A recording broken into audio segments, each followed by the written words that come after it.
Or make it the G8 again. What did you make of that, Malcolm? Well, I make of it what we've suspected all along on these low 23 months since we found out the Trump campaign may have been involved with Russia.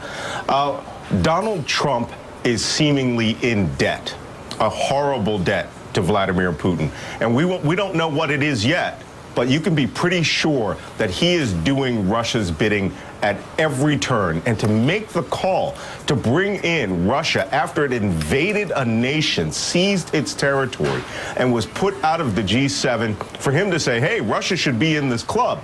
Well, you know, Ambassador Mike McFaul, former ambassador to Russia, put it succinctly, that Russia does not want to be in this club. Russia doesn't believe in these clubs. Russia is trying to break up these clubs. And Donald Trump is the hammer that Russia is using to destroy the G7. Trump wants to be an isolationist. The United States is not really going to be involved in this thing. You see, he just doesn't take it seriously. And he goes around and insults all the allies. Lo, these 74 years after the invasion of Europe, which created the greatest alliance of power in the world.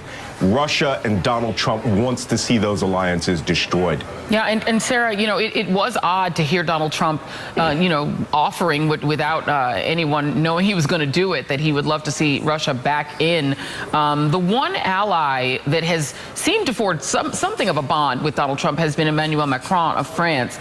And even he has had some pretty harsh words for the American president, tweeting this on Thursday: the American president may not mind being isolated, but neither do we mind signing a 6-country agreement if need be, because these 6 countries represent values. They represent an economic market which has the weight of history behind it, and which now has a true which is now a true international force. I mean, we're talking about a potential realignment of the West without the United States, and with Donald Trump continuing to sing the praises of Russia.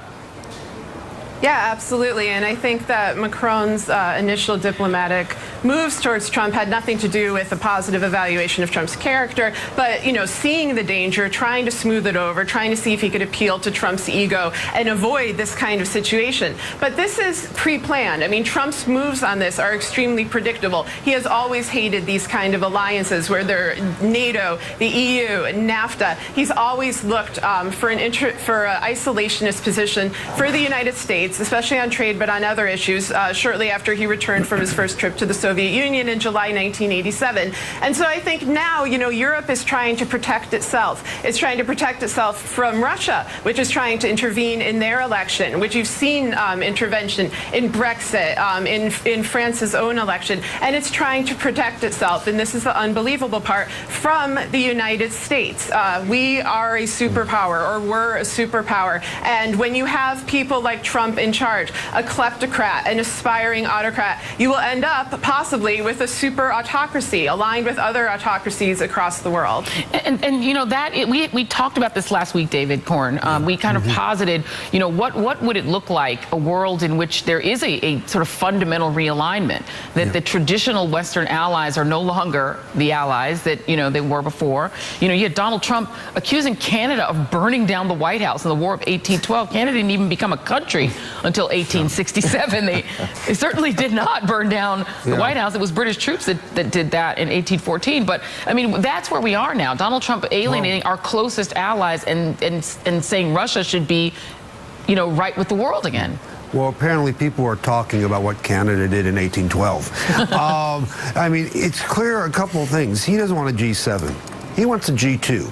I really think, or maybe a G3. Him, Putin, President of China, throw in Kim Jong-un. That seems to be who he's gravitating towards these gigantic autocracies. And John Harwood's piece this morning is great. I commend it to people. I would go a step further though and say it's important to remember it wasn't just Russian intervention in the election. It was information warfare against the United States, mounted by Putin directly. And Malcolm's talked a lot about this. And just this past week, at a conference in Europe, Dan Coates, who is the director of national intelligence appointed by Donald Trump, said that Russian measures against the United States, active measures, secret measures against the United States, are still going on. So while the top intelligence official in Trump's own administration says Russia is still trying to find ways to attack us like it did in 2016, he's out there trying to get Russia into a club that Russia doesn't even want to join. I mean, I don't want to sound too dire, but I don't think we can get much more dire on this particular issue than we are at the moment. Yeah, and John, and again, I do highly recommend people read your piece, but this idea of a realignment, David has said maybe it's a G3. It could be still 7, but it seems to be Donald Trump, Duterte of the Philippines. He seems to admire Kim Jong-un. He wants to meet with perhaps Erdogan of Turkey. He seems to admire China's now president for life, Xi Jinping, the Saudis, and UAE. And now you have in Italy, you have the new Italian prime minister, who is another person of the quite far right, breaks with the rest of the EU and backs Donald Trump's call to readmit Russia to the group of 8. So there does seem to be a realignment, but there at least is one European country that seems to be on Trump's side. Well, I will say I think there was a subsequent clarification from the Italian delegation that he meant readmit after they meet their obligations under the Minsk Accords, which is concerning their behavior post the seizure of Crimea. So I think they clarified that they want Russia to mend its ways in terms of what it had done in Ukraine and Crimea.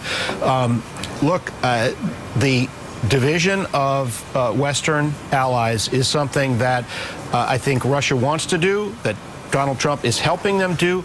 I don't think in the end it will be successful, because I don't think that, in fact, Americans and the American political system writ large wants to go in that direction. But it's going in that direction right now, and we'll see what happens in midterm elections. We'll see what happens when Bob Mueller lays down his findings and how Republicans react to that. But it does feel as if we are hurtling toward a moment of decision for the country on exactly what is the country willing to accept? What direction do we want to take?